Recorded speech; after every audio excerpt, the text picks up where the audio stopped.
إن الحمد لله نحمده ونستعينه ونستغفره ونعوذ بالله من شرور أنفسنا ومن سيئات أعمالنا من يهديه الله فلا مضل له ومن يضلل فلا هادي له وأشهد أن لا إله إلا الله وحده لا شريك له وأشهد أن محمدا عبده ورسوله صلى الله عليه وعلى آله وصحبه ومن استنى بسنته واقتفى أثره إلى يوم الدين. ربنا لا علم لنا إلا ما علمتنا إنك أنت العليم الحكيم. اللهم إنا نسألك علما نافعا ورزقا طيبا وعملا متقبلا ونسألك اللهم الصدق والإخلاص في القول والعمل. Të gjitha lavdërimet me madhërim, dashuri dhe përulje i përkasin Allahut Zotit të Aleminit. Lëvdata shumë, shpëtimi madh dhe begatia Allahut qofshin mbi atë që u dërgua si mëshirë për të gjitha botrat, mbi krijesën më të dashur dhe më fisnike dhe më të përzgjedhur për njerëzimit, profetin ton Muhammed sallallahu alaihi wasallam, mbi familjarët e tij, shokët e tij besnik dhe gjithë ata që pasojnë me përpikmëri dhe devotshmëri rrugën dhe shtegun e tij deri në ditën e llogarisë. Zoti ynë, nuk kemi dituri përposa asaj që ti na mësove, vërtet ti je i gjithdituri dhe i përsosur në urtësi. Vëllezër nderuar, Assalamu alaikum wa rahmatullahi wa barakatuh. Do të vazhdojmë me mësimin e radhës nga kjo broshurë e dobishme dhe tepër e rëndësishme me temë al-usulu sitte, pra 6 parimet ose 6 bazat të shejkhut ripërtërirës Muhammed ibn Abdul Wahhab at-Tamimi, Allahu mëshiroft, me komentin e dobishëm të Sheikh Salih ibn Fawzan al-Fawzan, Allahu ruajt, i cili ditët e fundit është emëruar një herasi me detyrë të rëndësishme dhe tepër fisnike, është emëruar muftiu i përgjithshëm i Mbretërisë të Arabisë Saudite, kryetari i Komisionit të Përgjithshëm Fetvave edhe i organizatës e dietarëve të mëdhenj, dhe ka dhe titullin e nderi si ministër i atij vendi të begat. Allahu i dhënë sukses në detyrën e re dhe i dhënë dobi muslimanëve nga dituria e tij. Amin. Do të vazhdojmë sot me mësimin e radhës me al-aslu al-thalith, pra parimi i tretë. Folëm në mësimet e kaluara për 2 bazat, pra bazën e parë dhe të dytë baza e parë është ikhlasu dini lillahi ta'ala wahdahu la sharika lah, pra që feja dhe adhurimi të jetë i kulluar vetëm për Allahun të vetëm dhe të paortak. Baza e dytë është al-amru bil istima'i fi ad-din wa nahyu an tafarruqi fi, pra urdhri i Allahut në Kur'an dhe në Sunet gjithashtu për bashkimin në fe dhe ndalesa dhe qurtimi i ashpër nga përçarja në të. Sot do të flasim rreth fjalës së autorit ku thotë al-aslu al-thalith min tamam al-ijtima'i as-sam'u wat-ta'a liman ta'ammara alayna walau kana 'abdan habashiyan. Thotë autori, Allahu mëshiroft, kështu pra prej plotësimit të bashkimit në Kur'an dhe Sunet është dëgjimi dhe bindja ndaj atij që është caktuar prijes mine, edhe nëse është një rob nga Abisinia, dhe profeti sallallahu alaihi wasallam e ka sqaruar këtë parim dhe bazë qartë dhe mjaftueshëm dhe në mënyra të ndryshme, si në aspektin fetar sheriatik, ashtu edhe në atë të kaderit. Pastaj thot Sheikhul Islami, Allahu mëshiroft, ky parim fatkeqësisht nuk njihet më tek shumica e atyre që pretendojnë diturinë. E si bëhet punës me të atëherë? Thot komentuesi Sheikh Salih al-Fawzan, Allahu ruajt, pra bindja ndaj udhëheqësit musliman është obligim fetar, sepse nuk mund të realizohet bashkimi i muslimanëve, uniteti i tyre, verse me bindje ndaj udhëheqësit. Nuk ka bashkim pa imam, dhe nuk ka imam pa dëgjueshmëri dhe bindje. Pra imam thjesht formal, kur zgjedhim një imam, një prijes që drejtojë çështjet e muslimanëve, çfarë i detyrohemi? Sama wa ta'a, dëgjim dhe bindje. Udhëheqësi musliman, Allahu subhanahu wa ta'ala e ka bërë mëshirë për muslimanët, për zbatimin e ndëshkimeve të merituara sheriatike, quhet iqamatul hudud. Pra është ai që i zbaton dënimet e merituara dhe ndëshkimet sheriatike për të martuarin dhe të martuarën që gurzohen deri në vdekje, apo ai që merr një jetë me një jetë dhe të gjitha llojet e ndëshkimeve të merituara shariatike, për urdhrimin në të mirë, ndalimin nga e keqja, për ndihmën ndaj atij që është bërë pa drejtësi. Kush e merr hakun e madhlumit? E merr imami, prisi i muslimanëve. Atij që është bërë pa drejtësi prej zullumqarit dhe për ruajtjen e sigurisë. Kjo është nga mëshira Allahu xhalla wa ala. Sahabët ridwanullahi alehim kur ndroi jetë pra vdiq pejgamberi sallallahu alaihi wasallam, nuk e varrosën atë, thotë Sheikh Fozani, derisa zgjodhën udhëheqjen e tyre me besatim, el beja, sepse kishin frikë nga përçarja dhe fitnet. Sepse ata e dinin se nuk është e mundur që të jetojnë as edhe një natë të vetme pa imam, pra pa prijes. Dhe kjo është nga domosdoshmëritë e fesë. Dhe kjo nuk mund të ndodhë verse me dëgjim dhe bindje ndaj prisit, pra udhëheqësit musliman. Për këtë Allahu i lartësuar thot: Ja ayyuhalladhina amanu atiu Allaha wa atiu ar-rasula wa ulil amri minkum. O ju që besuat, binduni Allahut dhe binduni të dërguarit dhe prisave nga mesi juaj, pra prej jush. Pra pas bindjes ndaj Allahut dhe të dërguarit sallallahu alaihi wasallam, patjetër duhet edhe bindje ndaj atyre që janë në pushtet. Fjala e tij të lartësuarit minkum, nga mesi juaj, tregon se është kush që udhëheqësi të jetë musliman. Pejgamberi sallallahu alaihi wasallam në hadithin e gjatë dhe të bukur dhe tepër të dobishëm dhe të rëndësishëm që duhet ta dish çdo musliman dhe muslimane e sunetit, hadithi i sahabiut al-Irbad ibn Sariya. Thot pejgamberi selam fali tek ne namazin e sabahut. Pastaj u drejtua me fytyrë nga ne dhe na mbajti një ligjërat të gjatë prekse. Wa'adha lana Rasulullah sallallahu alaihi wasallam maw'idatan baligha. Në mbajti ligjërat tepër prekse. Tarafat minha al-uyun wa wajilat minha al-qulub, nga e cila shfar na rodhën syt, lot nga syt tan dhe na u friksuan zemrat. Fa qulna ya Rasulullah ka'annaha maw'idatu mu'addin. Tha mu'addi Allahut, na u duk se është porosi lamtomirse, pra ti do largohesh nga dynjaja. Fa ausina, pra porositna dhe rekomandona. Thot: usikum bi taqwallah was-sam'i wat-ta'a wa in ta'ammara alaykum 'abdun habashi wa annahu man ya'ish minkum فسيرى اختلافا كثيرا فعليكم بسنتي وسنة الخلفاء الراشدين المهديين. Pra në hadithin që përcjell Imam Ahmedi, vazhdon këshilla e pejgamberit sa thot: ju këshilloj për devotshmërinë ndaj Allahut dhe dëgjim dhe bindje, edhe nëse mbi ju vendoset si prijes një rob, pra një sklav abisin, sepse kush do të jetojë prej jush pas meje, do të shikojë dhe do të përjetojë çfarë përçarje dhe mospajtime të shumta. U porosis të mbani fort, pra mos të ndani sunetit tim dhe sunetit të kalifëve të drejtë dhe të udhëzuar. Ky pra është parimi i tretë, thotë Fozani, as-sama wa ta'a, dëgjim dhe bindje. Në transmetimin e Buhariut, dëgjoni dhe binduni edhe nëse mbi ju vendoset si prijes një rob. Pra arabët prej krenarisë të tyre dhe traditave të tyre e kanë pas diçka të rëndë që një rob i ri pa vlerë të jetë për prijes, edhe sikur thotë pejgamberi selam. Supozoni sikur Allahu sprovon me një prijes që është rob, pra nuk është prej fisëve të fisme arabe. Prap thot, duhet ta dëgjoni dhe ti bindeni. Pra nuk është e mundur të ketë bashkim për muslimanët verse me një udhëheqës musliman, qoftë edhe pa prejardhje arabe, madje edhe nëse ka qenë më parë një rob, pra abisinas. Në disa transmetime që e ka kokën sikur rushi thata apo sikur hurmat e thata, pra as paraqitjen e paraqitjen nuk e ka fort, domethënë të këndshme. Thot shiku, në vazhdim, ky parim thot tashmë nuk njihet nga shumica prej atyre që pretendojnë ndijen. Këta nuk e njohin çështjen e dëgjimit dhe bindjes dhe vlerat dhe rëndësinë e saj. E lere më thot tek masa e gjerë e popullit, e cila është edhe më ignorante rreth kësaj çështje. Pra ata që i lexojnë këto tekste, i kemi dëgjuar që i shtrembërojnë, u bëjnë ta'wil, i keq interpretojnë çështjet e dëgjimit dhe bindjes. Nëse nuk i rrëzojnë dot apo t'i quajnë të dobta si hadithe dhe si riwayete, çfarë i keq interpretojnë çështjet e dëgjimit dhe të bindjes ka shqipërisit musliman. Kështu pra tek ata i guximshmi dhe ai që urdhon për të ndalur nga e keqja, që nuk i friksohet kritikës në rrugt të Allahut, sipas tyre është ai që del kundra prisit imamit musliman dhe ribelohet. Ky është dietari al-batal, ky është ai guximshmi, ai trimi. Ai që i dordhon nga bindja dhe thret për revolucion kundër udhëheqësve musliman, për shkak të ndonjë gabimi apo kundërshtimit të vogël të tij që nuk arrin në gradën e kufrit.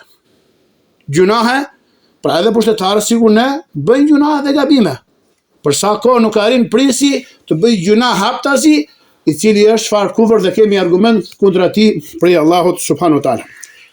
Dhe temat e mbledhjeve, tubimeve, forumeve dhe ligjëratave janë rreth ndjekjes dhe gjurmimit të gabimeve dhe rëshqitjeve të prisave.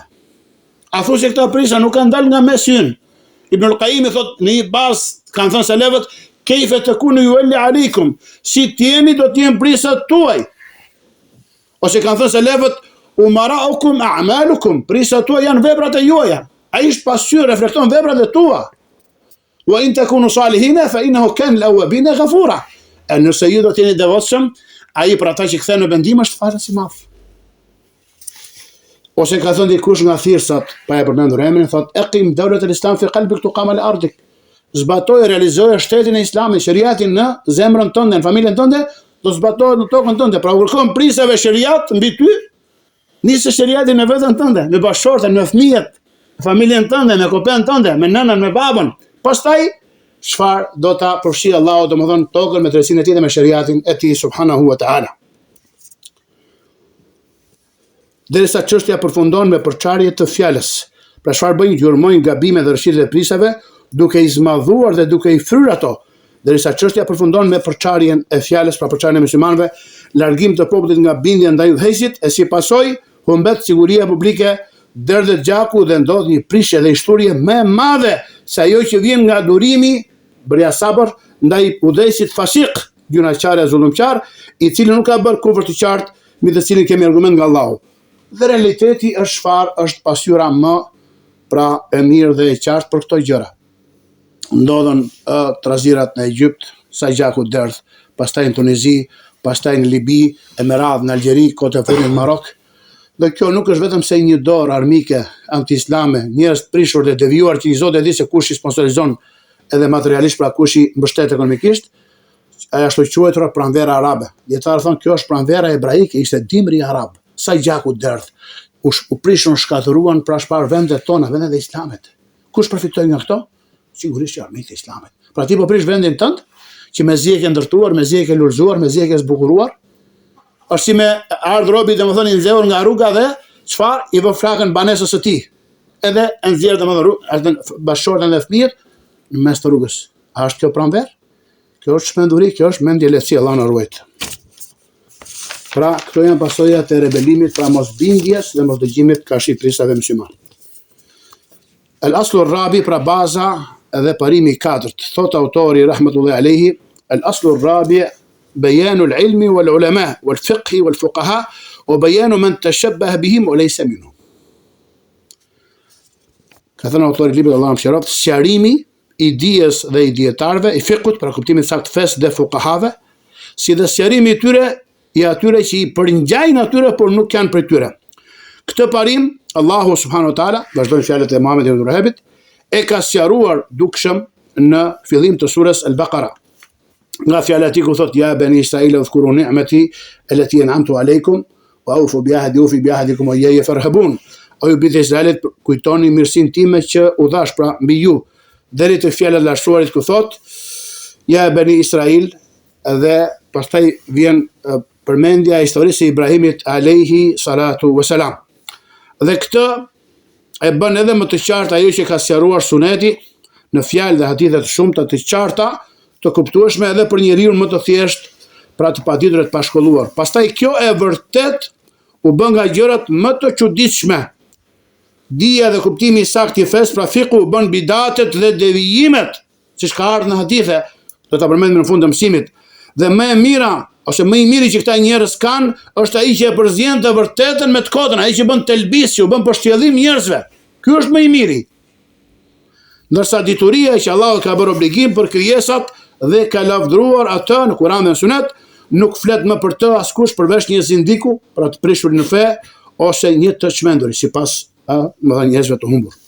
Dhe ai që e mohon atë, e lufton atë, shkruan për të palajmëruar kundër saj, pra dijes së saktë, ka thënë Allahu, ka thënë dërguar sipas kuptimit të selefëve, dhe ndalon nga ajo, është ai që quhet faqih, pra apo alim, allama. Ky është faqihu, ky është juristi, ky është dietari i madh dhe kolosi i dijes. Pra çfarë ndodh? Tanqalibul mawazin, përmbysen peshorët.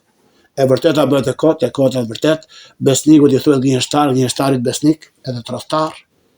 Edhe në këtë kohë flasin ruajbidat. Kush janë ruajbidat? Janë shtuar në këtë kohë, siç ka në hadithe. Ar-rajulu tafi yatakallamu yafti fi amr al-'amma. Ai mendjeleti dhe njeriu pa vlerë jep fetva për çështje të mëdha. Ka xhihad. Dilni, luftoni, në qafën time gjaku. 1000, 2000, 1 milion, po dëshirohemi nga këta tagutën, nga këta Tiranë me radhë. A u përmirësua gjendja në Siri? Sa njerëz u vranë, sa gratë dheja, sa jetim, apo gjendja në Egjipt, apo në Tunizia, apo në Libi, akoma po vriten me njëri tjetrin muslimanët. Ky gjak dhe ky kaos dhe kjo shturje në tokë, a nuk kanë ata pjesë, më kupton, ata që kanë dhënë ato fetvat e ulta? I kanë dy pra duart me gjakun e muslimanëve, të japin llogari të dalin pra me gjakun e muslimanëve përpara Allahut me dhën llogari, Allah na ruaj. Që kanë thënë vetëm çfarë? Khutaba ul fitna. Allahu na rehatoi nga një nga këta khatibët e fitnave. Yusuf al-Qardawi, ka shku ke zoti botrave, e quajti vetën çfarë? Unë thot jam prej khatibëve të fitnave. Trazira, kaos, rebelin kundra prisave. Dhe bëri dua, o Allah, më bëj prej khatibëve që thrasin fitnë dhe në kaos, më vdis të tillë dhe më ringjall të tillë dhe me ata që ftojnë. Pra shife, njeri do më thoi që i atribuohet dijes me peshore të përmbysur, përkundër se Allah shfartret, unitet, bashkim në Kur'an Sunet dhe dëgjim dhe bindje ka Shqipërisë të musliman. Edhe nëse ta merr pasurin, edhe i bie pra të godet shpinën. Për sa kohë nuk bën kufër të qartë, ka argument për Allahu që çfarë ngrihesh të luftosh. Nëse në ndryshimin e tij, luftimin e tij nuk sjell dëm më të madh se sa dëmi i tij. Thotë Sheikh Al-Fawzani, Allahu e ruajt, kjo është i bazë madhështore, sqarimi i kuptimit të dijes. Dija është dija fetare, e bazuar mbi librin e Allahut subhanahu wa taala dhe sunetin e të dërguarit të tij sallallahu alaihi wa sallam. Kjo është dituria e dobishme, sa i përket dijes së dynjas, si zejet, zanatet, prodhimi, mjekësia, inxhinieria e tjera me radhë, si këto, atyre nuk u jepet emri dije, pa ndonjë sqarim dhe pa ndonjë prapashtesë. Kjo, kur thuhet dituria, ajo e cila ka vlera, atëherë qëllimi me të është dituria fetare, sheriatike, ndërsa dijet e zejeve, industrisë dhe profesionet, këto janë diturit e lejuara, por nuk quhen dituri pa ndonjë sqarim, por thuhet dija e inxhinierisë, dija e mjekësisë, dija e mekanikës, dija e pra profesionit që vjen nga pas. Fatkeqësisht sot në kuptimin e njerëzve kur thuhet dija, dituria, qëllimi është dija bashkohore. Dhe kur dëgjojnë diçka nga Kurani thonë këtë e dëshmon dija bashkohore. Ose kur dëgjojnë ndonjë hadith thonë këtë e dëshmon dija dhe njohurit bashkohore. Pra e kanë bërë njësi mase dhe pikë referimi dijen që quhet ilmul kaun, dija e çështjeve të universit që na rrethon, fizika, kimia, biologjia, matematika, e mëradh, zejet, e mjekësia dhe inxhinieria. Fatkeqësisht, me dijen sot emërtohen dija e zejeve, profesioneve, industrisë, mjekësisë të ngjashme me to. Edhe pse ajo mund të jetë ignorancë, sepse mund të përmbajë shumë gabime, sepse ajo është përpjekje dhe ijtihad njerëzor.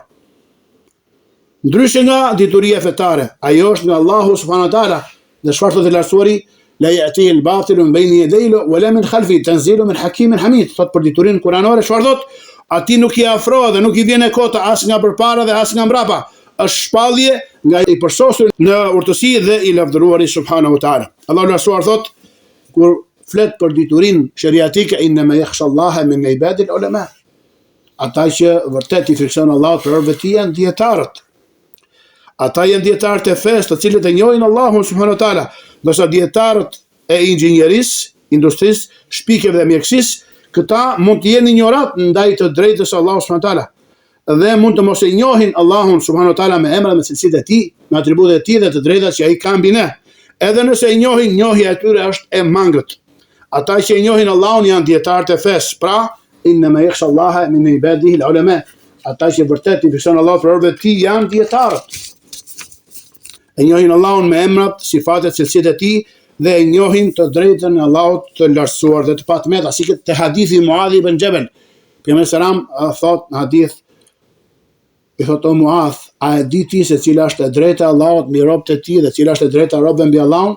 Thash Allahu dhe dërguari i tij janë më të ditur. Tha e drejta e Allahut mbi robët është që ta veçojnë atë me adhurim dhe mos t'i bëjnë atij pra shok dhe ortak asgjë askënd. Dhe drejta e robëve mbi Allahun është që mos i ndëshkojë ata nëse nuk i bëjnë atij shirk. Tha Muadhi aty përgëzoi njerëzit, tha jo, se do i mbështeten pra kësaj tauhidi do t'i lënë dhe do të opsohen në kryerjen e veprave të mira. Pra kjo është e drejta e Allahut mbi robët. An ya'buduhu wa la yushriku bihi shay'a. Tauhidi, ta veçojnë atë me adhurim dhe mos t'i bëjnë ortak pranë adhurim asgjë dhe askënd. Kjo nuk arrihet pra përmbushja e të drejtës së Allahut me dijen e mjekësisë apo inxhinierisë, por ndoshta me to arrihet vetëm njohja e tauhidit rububie, tauhidi i zotërimit. Kurse tauhidi uluhie, pra veçimi i Allahut me adhurim, vetëm pa ortak, arrihet vetëm nëpërmjet dijes së fesë. Allahu na shtoft të dije, neve dhe juve na bëft për të që punojmë me të. Qëllimi është të sqarohen ata që i ngjajnë dietarëve, pra u përnjasojnë, por që në të vërtetë nuk janë prej dietarëve. Pseudodietarët, të shkolluarit. Ata vetëm se imitojnë dietarët dhe sillen si të tillë, ndërkohë që nuk kanë ndonjë bagazh dije pra formim të saktë dhe të shëndosh me dije fetare. Ky është një dëm i madh për veten e tyre në radh parë dhe për ymmetin, sepse flasin për Allahun pa dituri dhe ju mbasin njerëzit pa dituri. Allahu lartësuar ka thënë: "Faman adlamu mimman iftara 'ala Allahi kadhiban liyudilla an-nasa bighayri ilm." E kush është më zullumqar, pra askush nuk është më zullumqar se ai që shpif ndaj Allahut gënjeshtër për t'i humbur njerëzit pa dituri, pra me ignorancë. Është thënë të Shir Fauzani herët, 4 persona e prishin dynjan, mbajini mend ta 4 persona e kujdes nga këta. Gjysëm fakihu, pra juristi, islam, gjysëm gramatikani, gjysëm mjeku dhe gjysëm kelemisti. Janë ata shkollarët që flasin për çështjet e akidës me filozofi, pra jo me ajete dhe hadithe sakta. Ky i pari i prish vendet, i dyti i prish gjuhën, i treti i prish trupat e njerëzve dhe shëndetin e tyre, dhe i katërti u prish atyre fen. Gjysmakër pra në të gjitha lëmit që ata posedojnë. Allahu lartësuar në surën Al-Baqara ka zbritur shumë ajete për bijtë e Israilit, për t'i përkujtuar ata për begatinë e Allahut ndaj tyre dhe për t'i urdhëruar që ta ndjekin profetin Muhammed sallallahu alaihi wa sallam, për të cilin ata din mirë se është i dërguar dhe profet prej Allahut, siç është përmendur në librat e tyre dhe siç u kanë ardhur lajmet e mira nga profetët pararendës për të. Ajetet fillojnë me fjalën e Allahut lartësuar ku thotë: "O bijtë e Israilit, kujtoni mirësinë time që ua kam dhënë pra ju dhe përmbushni premtimin ndaj meje, që unë ta përmbush premtimin tim ndaj jush." Dhe përfundon me fjalën e tij subhanahu wa taala ku thotë: "O bijtë e Israilit, kujtoni mirësinë time ndaj jush, dhe vërtet unë ju kam vlerësuar ju mbi të gjitha krijesat." Dhe pastaj Allahu lartësuar i përmbyll të ajetin duke thënë: "Wattaqu yawman la tajzi nafsun an nafsin shay'a wa la yuqbalu minha 'adlun wa la tanfa'uha shafa'a wal kafiruna hum adh-dhalimun." Dhe friksoni prej ditës kur askush nuk do të mund të shpërblej askënd dhe nga ai nuk do të pranohet kompensim dhe shpagim dhe as nuk do t'i bëj dobi ndonjë ndërmjetësim. Pastaj Allahu lartësuar përmendi Ibrahimin alayhis salam duke thënë: "Wa idh ibtala Ibrahima rabbuhu bi kalimatin fa atammahun qala inni ja'iluka lin-nasi imama." Thotë Allahu lartësuar, përkujto Muhammed kur Allahu e sprovoi Ibrahimin me disa fjalë, pra me disa urdhresa dhe ndalesa ka në tefsir, dhe ai plotësoi dhe i përmbushi ato, i tha: "Vërtet, unë do të bëj ty për njerëzit imam." Pra prijes ka ardhur imam çfarë është? Muallim an-nas al-khair, mësues njerëzve për hajrit dhe mirësisë. Ky është dietari. Ai që e përzgjedh Allahu dhe jep atij dituri të dobishme dhe punë të mira dhe fton pra në këto të dyja. Pra gjitha këto ajete, barakallahu fikum, nga ajeti i parë deri tek i fundit, janë ajete të shumta që flasin për bijtë e Israilit, për t'u përkujtuar atyre mirësinë e Allahut me dërgimin e profetëve dhe zbritjen e librave. Dhe është prej urtësive dhe sekreteve të urtësisë Allahut subhanahu wa taala mbi ta, se Beni Israilët përprisa kanë pasur një herazi profetët dhe pejgamberët. Pra e kanë pasur dy fish detyrim bindjen ka si profetëve dhe pejgamberëve. Si pejgamber të dërguar nga Allahu subhanahu wa taala dhe profet dhe si prisa. Dhe kjo ishte një mirësi për Allahu subhanahu wa taala. Pra nuk mund të thoshin që është i korruptuar, është gënjeshtar, është i padrejtë me radhë, se është i përzgjedhur nga Rabbul Alamin. Pra do t'i bindesh si pejgamber dhe si i dërguar se po të thonë tauhid, dhe në bindjen e rrethave të Allahut, dhe do t'i bindesh si prijes se mbi ty po zbaton shariatin e Allahut. Por se çfarë? Ata domethënë jo vetëm që nuk ju bindën pejgamberëve, yuqattiluna, i vrisin pejgamberët, i kryqëzonin, i tallnin, i shanin, i keqtrajtonin, i torturonin dhe merituan çfarë ndëshkim të dhëmshëm prej Zotit të gjithësisë. Pra të gjitha këto ajete nga ajeti i parë deri tek i fundit janë ajete të shumta që flasin për bijtë e Izraelit, për t'u përkujtuar atyre mirësinë e Allahut me dërgimin e profetëve dhe zbritjen e librave, dhe se është detyrim për ta të besojnë në të dërguarin e fundit Muhammedin sallallahu alaihi wasallam. Banu Israilit janë bijtë e Jakubit, sepse Israili është Jakubi alayhis salam, i biri Ishakut, i biri Ibrahimit, dhe pasardhësit e tij pra quhen Banu Israil, bijtë e Israilit. Ata ishin 12 fise. Çdo bir i tij pati pasardhës, dhe çdo pasardhës i quhet al-asbat. Nga njëra dëgjojmë në Kur'an al-asbat, siptët kush janë? Janë një lloj si fiset tot dhe kabilet tek arabët. Allah lëshuar thot: "Wa qatta'nahum 12 asbatan umama", dhe i ndam ata në 12 fise si popull të ndarë dhe të veçantë.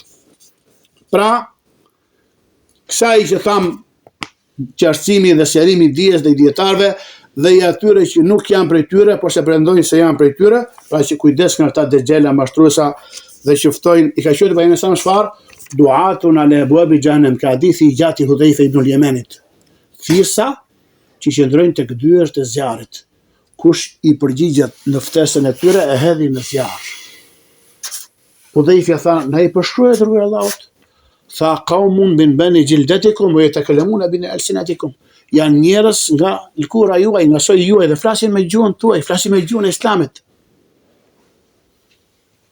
Tha: "Nëse me çfarë më urdhëron rrugë Allahut, pra kur të ketë domethënë çfarë thirrsa të tillë, tha: ilzam jama'at al-muslimin wa imamahum."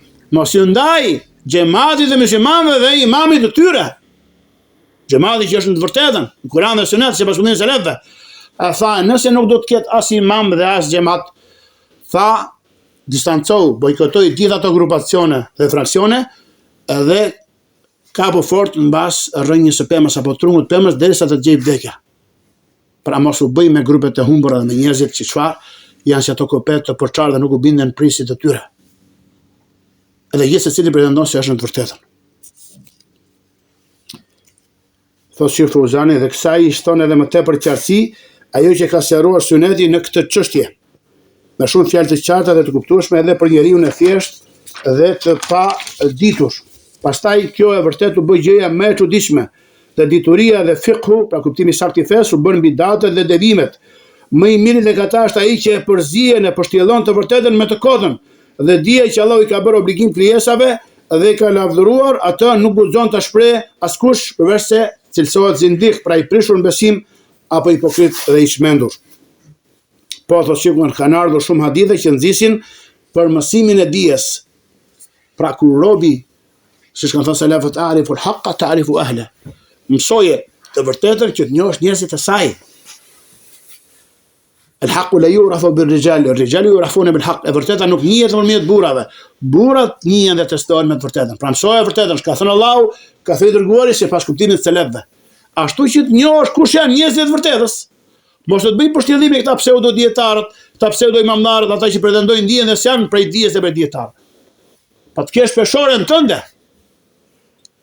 Jo të shkosh me çdo thirrës, me çdo fitnexhi dhe dexhel që të fton domethënë në idenë e tij. Des. Kanë ardhur shumë hadithe që nxisin për mësimin e dijes dhe që nxisin për të dhe sqarojnë se cila është dituria e dobishme dhe cila është dija që nuk sjell dobi, pra nuk ka dobi, përkundrazi është e dëmshme dhe mund të jetë e dëmshme dhe argument kundra teje. Ktheu thotë Sheh Fauzani librit Jami'u Bayani al-Ilmi wa Fadlihi. Pra përmbledhja e sqarimit të diturisë dhe vlerave të tij, të dietarit nga Andaluzia Ibn Abdul Barr, apo ndonjë libri tjetër që flet domethënë për dijen e dietarët, që ti kuptosh domethënë këto çështje. Dituria dhe fiqhu, pra kuptimi saktë i fesë, tek disa prej të mëvonshme është bërë bidate dhe humbje, sepse ata e kanë lënë dijen e saktë që bazohet në librin e Allahut dhe në sunetin e të dërguarit të tij sallallahu alaihi wasallam. Dia për ta është bërë ka thënë filani dhe tha filani dhe tregime dhe prralla.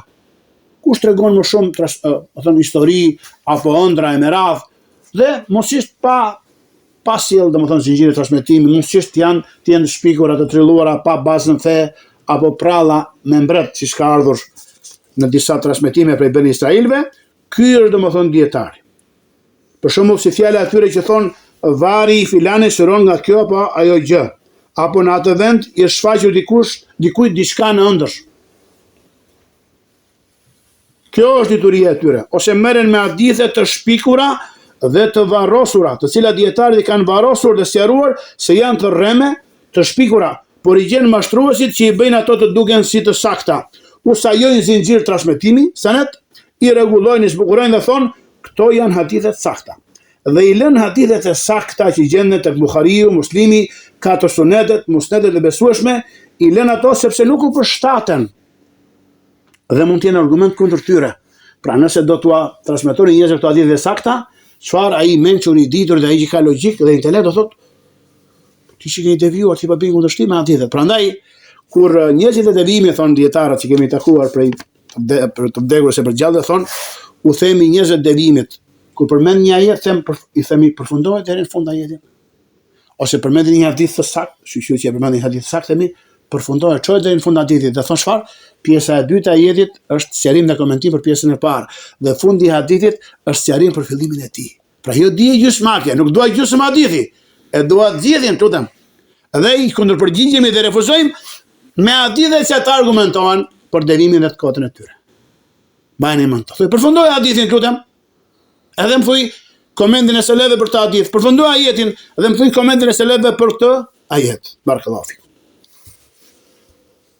Patjetër pra duhet të dallohet e vërteta nga e kota dhe të ndahet mes tyre. Por nëse përzihen bashk, atëherë ky është mashtrim, gënjeshtër dhe përshtjellim, kamuflim ndaj njerëzve dhe zullum tepër i madh. Është shtuar në këto kohë pse? Se është shtuar ignoranca, ka ignorancë theksuar me tekste fetare. Kushdo që flet bukur sa ajete, sa hadithe, ka parasysh vishat bukur del, ka oratori, ka elokuencë të folur, mashallah, i ka i ditur.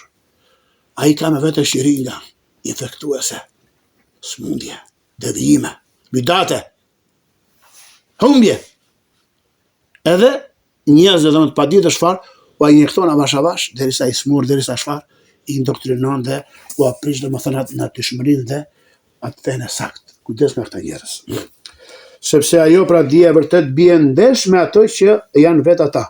Dija që Allahu e ka lavdëruar dhe i ka lavdëruar pasuesit e saj, për ta është bërë ignorancë, dhe kush flet me të, thonë se është i shmendur. Sepse ata thonë dija që Allahu e ka bërë obligim e ndryshon atë në të cilët janë njerëzit. Pra ata e dinë që po të di dija e saktë, do ndryshojë realitetin e njerëzve.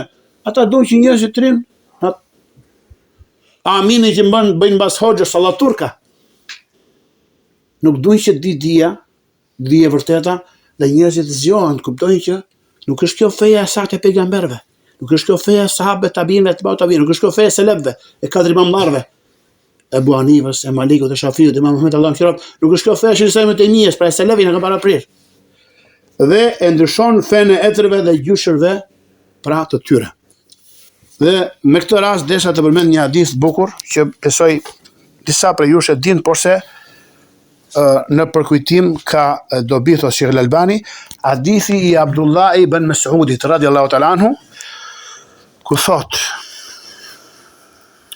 të cilën e kanë nxjerrë Darimiu dhe Al-Hakim nga Abdullah ibn Mas'udi, Allahu që të kënaqë me të, ka thënë: si do të jeni ju kur t'ju mbuloj dhe t'u pushtjelloj një sprov, një fitne, në të cilën do të plaket i moshuari dhe do të rritet ai i vogli, fëmia. Dhe njerëzit do ta marrin atë si sunet, pra rrugë dhe traditë fetare. Kur dikush ta ndryshoj, do të thonë ke ndryshuar sunetin. Than, kur do të ndodh kjo o Abu Abdurrahman, ishte nofka e Abdullah ibn Mas'udit, ai tha, kur të shtohen lexuesit tuaj të Kuranit dhe të paksohen dietarët tuaj, të shtohen sundimtarët tuaj dhe të paksohen njerëzit e besueshëm në fe, kur të kërkohet dynjaja me punët e ahiretit. Po ashtu ka thënë në një transmetim tjetër, ju jeni në një kohë kur ka shumë dietar, u thot sahabë dhe tabiinëve, dhe pak folsa, khatib dhe predikues, ka pak lypsa dhe shumë dhuruesa. Në të puna u dhej dëshirat dhe epshet. Kishin dije, kishin devotshmëri, kishin takuallah, dhe me atë i drejtonin dhe orientonin teka dhe epshet. Ata njerëz kanë pas dhe ata teka, epshet, dëshira, sprova, cytje. Pastaj do të vi pas jush një kohë me pak dietar dhe shumë khatibera, pra folsat ditës xhuma, shumë lypsa dhe pak dhurues në rrugt të Allahut. Në të dëshira do ta udhëheq punën. Dijeni se udhëzimi më i mirë në fund të kohës është më i vlefshëm se shumë vepra pa udhëzim.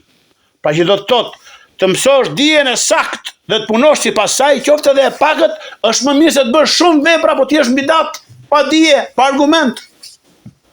Shikon, njerëz kanë adhurime të shumta, i peshon me peshon e Kur'anit dhe Sunetit me dijen e saktë, çfarë? I shef që janë bidate, janë në humbje, kanë probleme në akiden, tauhid. Allahu na ruajt nga devimi dhe humbja dhe nga poshtillimi i çështjeve dhe nga ata njerëz që nuk janë prej dietarëve, por se për një me ta.